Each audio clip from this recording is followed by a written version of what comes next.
Seja muito bem-vindo ao canal EBD. Sim, senhor, o canal que é exclusivo para a Escola Bíblica Dominical. No trimestre em que nós estamos estudando sobre o Deus que governa o mundo e cuida da família, chegamos à lição de número 10, o plano de livramento e o papel de Esté. Nós iremos fazer uma breve análise da leitura bíblica em classe, é o texto sagrado, e logo após nós iremos para os três tópicos da lição, conferindo a coerência bíblica e teológica do autor. Te convido para ficar conosco até o final, porque nós iremos estudar sobre se arriscar na batalha espiritual, estar preparado nessa batalha e ser vitorioso tendo a direção do Espírito Santo. Você está no canal EBD Sim Senhor, o canal que é 100% nordestino, paraibano e campinense. Como estamos em uma sequência de um texto narrativo, nós temos um limite. E o limite é o convite de Esther a Assuero e ele adentrando na primeira festa ou no primeiro banquete, mas não chegando à conclusão de todo o plano de livramento e também do enforcamento de Amã. Então nós não adentraremos nesse ponto porque a lição não nos permite. A lição compreende os capítulos 4 e o capítulo 5 e eu venho sugerir para que você leia todo o capítulo 4 e todo o capítulo 5 de Esther para que a sua mente esteja atualizada em todo o contexto. E qual é o contexto? Quando, sabendo da lei escrita e selada com o anel do rei pela mão de Amã, Mardoqueu se pôs a se humilhar, com vestes de humilhação, clamando e chorando, porque está prestes, de forma iminente, a acontecer algo terrível. Não com ele, mas com todo o povo de Deus que está na Pérsia.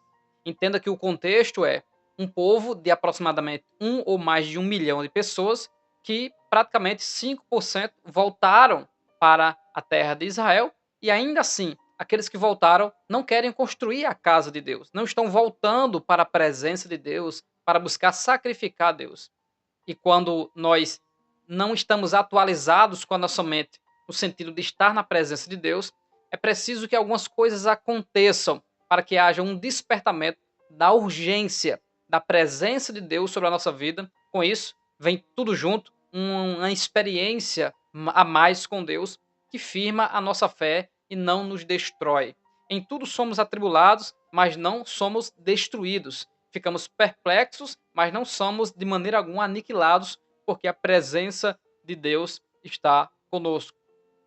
Após saber, por meio dos eunucos e das moças, que Mardoqueu estava desta maneira, se humilhando com essas vestes, Esté procurou logo resolver a questão das vestes, da aparência. E é logicamente que ele negou tudo isso, porque a situação era terrível e ela ainda não sabia. E o diálogo dela fazer saber o que estava acontecendo fez com que ela temesse a situação, porém, entendendo que não estava tão atualizada com o rei, porque praticamente um mês que ele não chamava ela à presença dele, ela temeu essa situação em que ela fosse uma intercessora, alguém que entraria na presença do rei para interceder pelo povo. Efésios, no capítulo 3, no versículo 14, o apóstolo Paulo diz: Por esta causa eu me ponho de joelhos perante o Pai de nosso Senhor e Salvador Jesus Cristo. Paulo está orando pela igreja, pedindo amor, poder e conhecimento. Essas três coisas para que a igreja tenha ousadia, ame a Deus acima de todas as coisas e conheça mais sobre o seu Senhor. Jesus, em João 17, versículo 9, ele disse: Eu não oro pelo mundo, eu não intercedo pelo mundo, mas por eles, para que o Senhor não os tire do mundo, mas que os proteja de todo mal. Jesus Cristo, como nosso sumo sacerdote, ele intercedeu por nós. E a orientação bíblica também do apóstolo Paulo, que nós devemos orar pelas autoridades, orar pelos governos, para que aonde o povo de Deus esteja, haja também paz. A igreja tem a influência na intercessão e na oração, e ela deve sim pautar isso como uma ordem divina para a vida. Nós somos aqueles que oramos pelo mundo para que Deus continue fazendo coisas grandes. Como conversar com o rei, se, segundo a lei da Pérsia, aqueles que entrarem à presença do rei sem ser chamados estão assinando a sua sentença de morte? Pois se o rei não se tornasse favorável ao que se aproxima, essa pessoa era morta imediatamente. Muitos entendem que era assim essa lei pelo fato de, nos reinos do mundo, nos grandes impérios do mundo, as conspirações serem algo muito do cotidiano. Tanto é que Mardoqueu será exaltado por ele ter descoberto e denunciado uma conspiração contra o rei Assuero. Tanto nos impérios do Egito, como no Império Romano e etc., sempre havia essas conspirações e às vezes até era com a própria família. O próprio filho, o próprio pai, a própria nora e etc. E havia muitas mortes da liderança por causa dessas conspirações. Então Esté estava dizendo de forma clara a Mardoqueu: se eu entrar à presença do rei, eu posso ser morta. E aí onde entra agora a, o convencimento da situação de que em meio à batalha, aquilo que nos impacta e que nos causa medo, a resposta ela tem que ser espiritual e não olharmos para as circunstâncias terrenas. É por isso que a resposta de Mardoqueu nos versículos 13 e 14 do capítulo 4 a Esté são resposta de que a tua posição não te dará privilégio ante ao mandado de destruir toda a nação de Israel, porque eles irão inquirir todos os que são judeus, irão matar todos, e a lei não pode ser revogada. Mas Mardoqueu, colocando a superioridade de Deus na história de Israel acima da própria autoridade de Esté, ele disse simplesmente isso: se de todo te calares neste tempo, socorro e livramento de outra parte virá para os judeus, mas tu e a casa de teu pai perecereis. E quem sabe se para tal tempo como este chegaste a este reino. Ele busca convencer Esté dizendo: se você não fizer nada, Deus vai usar outra pessoa.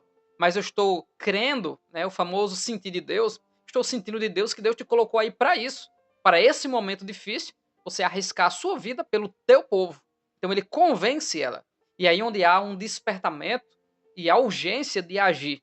E a ação deles é assim, ajuntar a todos os que estão nesta causa para jejuar, para orar e para buscar, porque ela vai entrar à presença do rei, mas ela precisa de um revestimento espiritual para que todas as armas espirituais do diabo elas caiam por terra.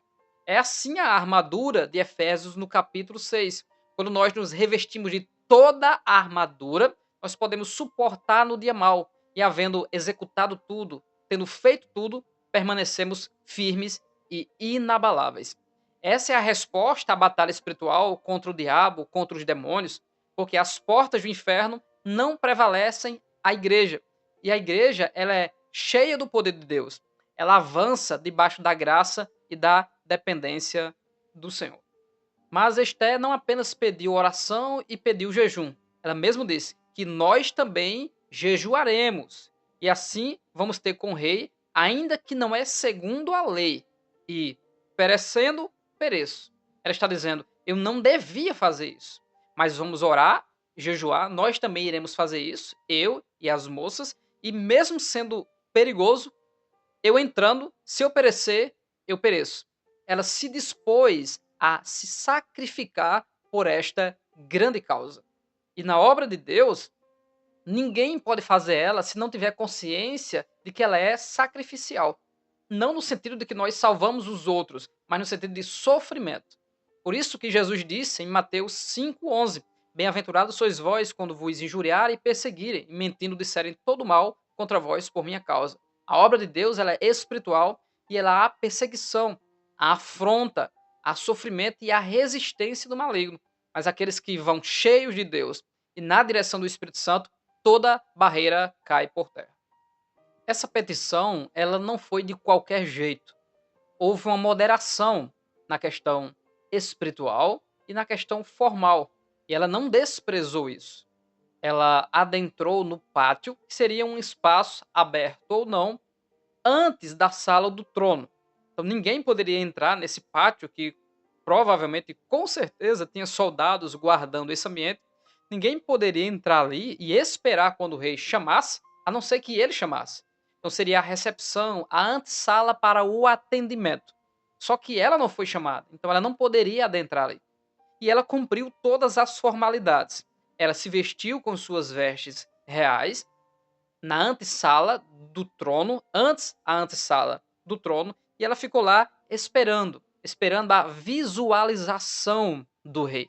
E quando o rei visualizou a rainha Esté, que estava no pátio, ela alcançou graça aos seus olhos.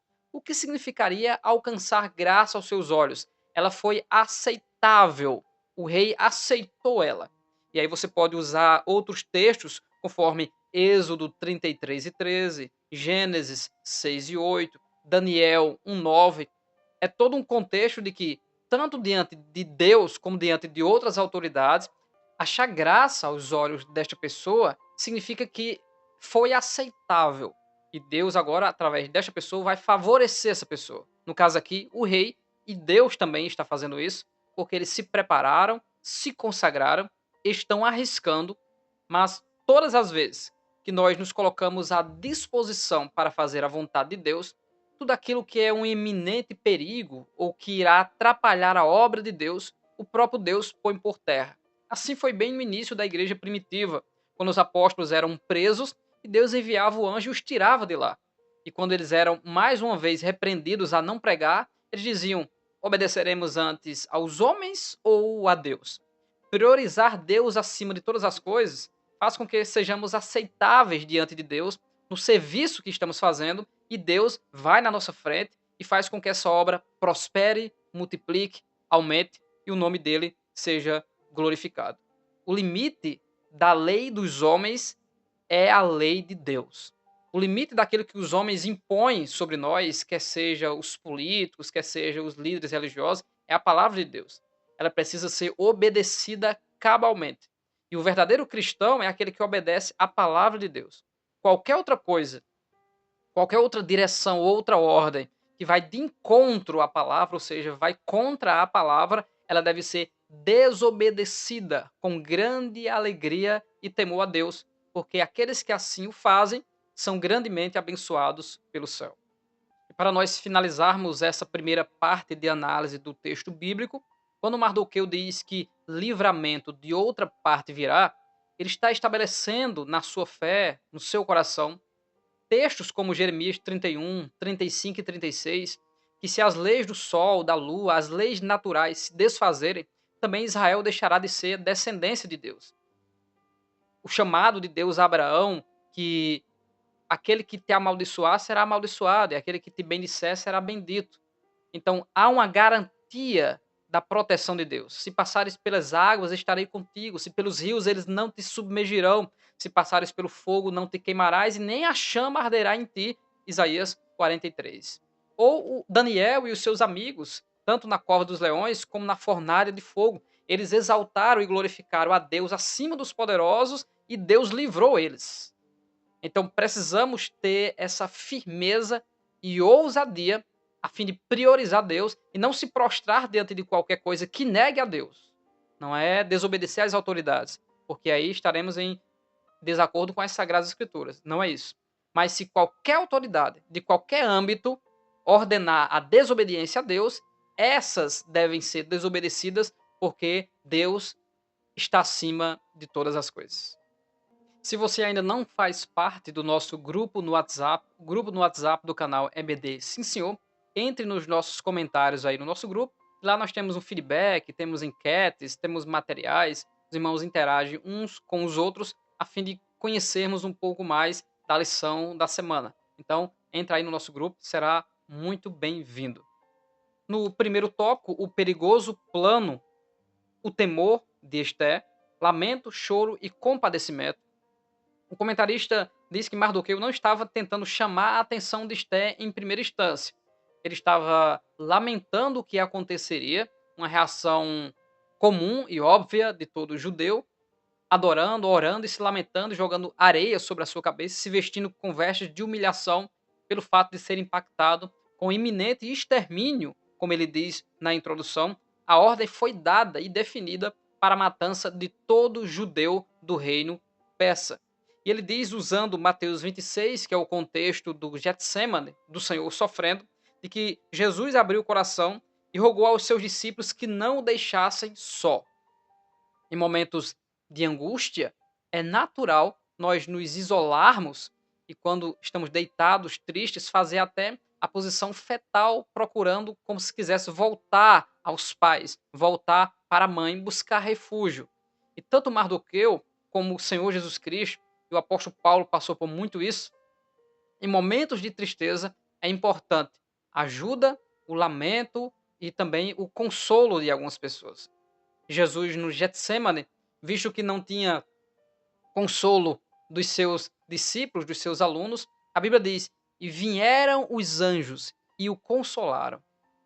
Ou seja, quando as pessoas nos desprezam, mesmo no momento de angústia, de muito sofrimento e muito estresse, mas Deus, através do seu Espírito que intercede por nós, está consolando a nossa alma para nós entendermos que nós não estamos só. E Mardoqueu não estava só. Havia lamento em toda a Pérsia, os judeus estavam chorando em todos os lugares, mas Deus estava trabalhando para que essa intercessão junto ao rei fosse também algo espiritual. O comentarista fala sobre esse obstáculo real. E se a luta é espiritual, porque a batalha é, a resposta também tem que ser oração, consagração, jejum, o uso da autoridade. Muitos crentes esqueceram que tem a autoridade sobre todo o mal. Mas, ao invés disso, as pessoas tentam usar uma autoridade ou uma palavra profética, como é dito, para não sofrer. E não é isso que a Bíblia Sagrada nos dá um respaldo. Não é isso. Estamos falando de batalha direta contra o inimigo. É um perigo real. Não é não viver uma provação de Deus ou porque está passando por uma angústia ou um sofrimento não passar. Não é isso. Não é uma confissão positiva. É uma realidade de que é preciso batalhar contra o mal e essas armas são dadas por Deus para aqueles que se humilham. Os reis, como já foi dito, temiam conspirações. E falando de autoritarismo, esse autoritarismo sempre será abatido por conspirações ou pelo próprio Deus, como Herodes em Atos no capítulo 12. Todo aquele que é soberbo, todo aquele que se exalta a si mesmo, em um momento ele vai cair. Isso é fato. Mas aqueles que usam de mansidão, que usam de sabedoria, entendem que quem nos protege de todo mal é o Deus Todo-Poderoso. Conforme a palavra para o próprio Israel, em Isaías 54, versículo 17, toda ferramenta preparada contra ti não prosperará, e toda língua que se levantar em juízo contra ti, tu a condenarás. Jesus, em Isaías 53, 7, o texto diz: ele foi oprimido, mas não abriu a boca. Há o momento certo de falar e há o momento certo de se calar. Mediante humilhação, calar a boca e esperar a justiça de Deus é uma ótima atitude. No segundo tópico, Mardoqueu convence Esté, o comentarista fala sobre a questão que nós não podemos supervalorizar as pessoas, mas entender que se Deus está no propósito, ele pode usar qualquer pessoa. Então, nós sim precisamos, em comunhão, buscar ajuda uns dos outros, porque nós somos igrejas. Nós somos igreja, nós somos um só. E essa comunhão faz com que nós sejamos usados por Deus de um para com os outros. Porém, a nossa fé de que isso acontece ela parte de Deus, que Deus usa pessoas e que Deus usará alguém. No Salmo 121, eleva os meus olhos para os montes. Ele está falando da dificuldade, é o monte. De onde me virá o meu socorro? Aí ele mesmo diz: o meu socorro vem do Senhor, que fez o céu e fez a terra. Então, o Deus que edificou o monte vai tirar o monte da minha frente e eu passarei. E aí você confere Isaías 41, versículos 15 e 16, uma referência importante para tudo isso. Depois o comentarista fala sobre equilíbrio e prudência espiritual nos faz tomar as atitudes no momento certo e na hora certa. Porque nesse século da Pérsia, assim como nos dias de hoje, o materialismo, o hedonismo e o desprezar a direção de Deus se tornam quase que algo comum. Mas, nesse contexto aqui, tanto a Esté como aqueles que estão jejuando, eles têm tempo determinado, jejue e ore por 3 dias.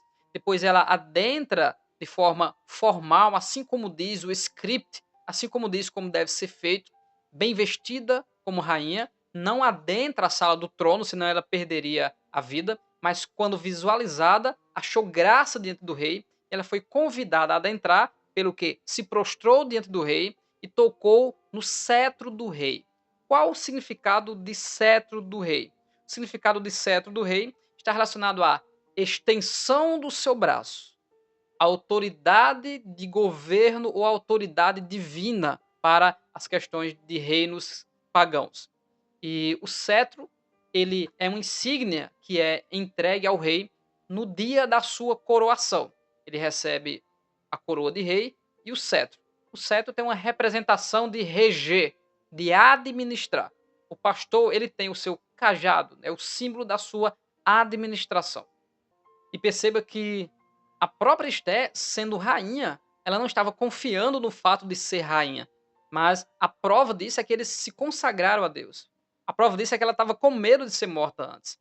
Então eles se consagraram a Deus, estavam debaixo de uma batalha espiritual contra o maligno, e ela não teve autoconfiança, mas ela teve a confiança em Deus. Ela confiou no Senhor e Deus agiu em favor de Esté e em favor de todo o povo. A sabedoria e a prudência, no momento certo, faz com que a gente não cometa erros e não tenha prejuízos produzidos pela nossa própria boca. Semelhante ao que a esposa de Jó disse a ele: por que tu mantém a tua integridade? Abençoa a Deus e morre. Provavelmente ela estava se utilizando de um sarcasmo, de dizer: a tua fidelidade é o que te mantém vivo. Blasfema de Deus e ele acaba com a tua vida de uma vez por todas.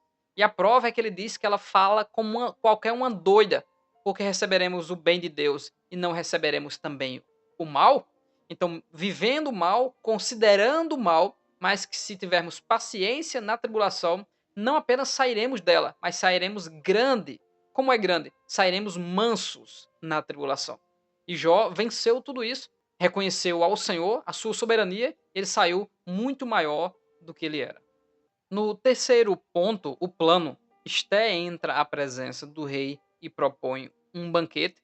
Nós podemos perceber a preparação, a prudência e a ação.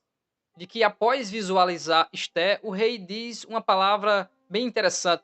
O que é que tens, rainha Esté? E qual é a tua petição? Isso nos faz lembrar também de Neemias, que deveria se apresentar de forma formal, como deveria, porém o seu semblante estava muito triste e o rei perguntou: o que é que tens? Então, quando há um comportamento diferente daquilo que é o protocolo, chama a atenção. E chamou a atenção aqui do rei também. O que é que tens? Qual é a tua petição? Até metade do reino se dará. O que aconteceu também no contexto de Marcos capítulo 6, quando Herodias dança para Herodes e Herodes promete a ela até também a metade do reino. Uma forma de dizer: eu atenderei a tua petição. Não importa qual seja a tua petição, eu te atenderei. Esté usou de grande sabedoria, por quê? Porque ela estava em sintonia com Deus. E aí vem a exortação para nós, professores de escola dominical, para nós pregadores do evangelho, que fazemos a obra de Deus, é preciso uma preparação. A obra de Deus se resume a: se prepara e vai. Se prepara, vai e executa. Se prepara, vai e executa. Jesus se preparou 12 homens. Paulo se preparou. E o próprio Paulo preparou Timóteo e diz ao Timóteo que o obreiro não tem do que se vergonhar, que maneja bem, ou seja, se prepara na palavra para fazer a vontade de Deus. Então, no domingo pela manhã, ministra a sua aula também espiritualmente preparado. Você estudou, assistiu o nosso vídeo, vai comentar ele agora, mas é preciso também a parte espiritual, a parte intelectual, a parte física, mesmo depois de jejuar, está bem alimentado, porque o jejum é antes, mas depois bem alimentado vai fazer o serviço, e o restante, Deus que faz, edifica, abençoa, liberta e salva. E na próxima semana, que é o Dia Nacional da Escola Bíblica Dominical, nós iremos continuar essa história quando ela convida ele para um banquete, depois para um outro banquete, e Amã se sentindo aí honrado até pela rainha, mas no momento certo, na hora certa, na direção de Deus, ela vai abrir a boca, vai propor aquilo para o qual todo o reino, pela composição dos judeus, estão em oração e em jejum, e Deus lhe dará a vitória, honrando um e humilhando o outro. Deus abençoe grandemente a sua vida. Próxima semana, lição 11, a humilhação de Amã e a honra de Mardoqueu. Nesse trimestre, está sendo de grande ensinamento para a nossa vida espiritual. Na batalha espiritual, quando nós estamos preparados, o inimigo cai por terra e o nome do Senhor, ele é glorificado. Deus abençoe grandemente a sua vida e até a próxima semana, se assim Deus nos permitir.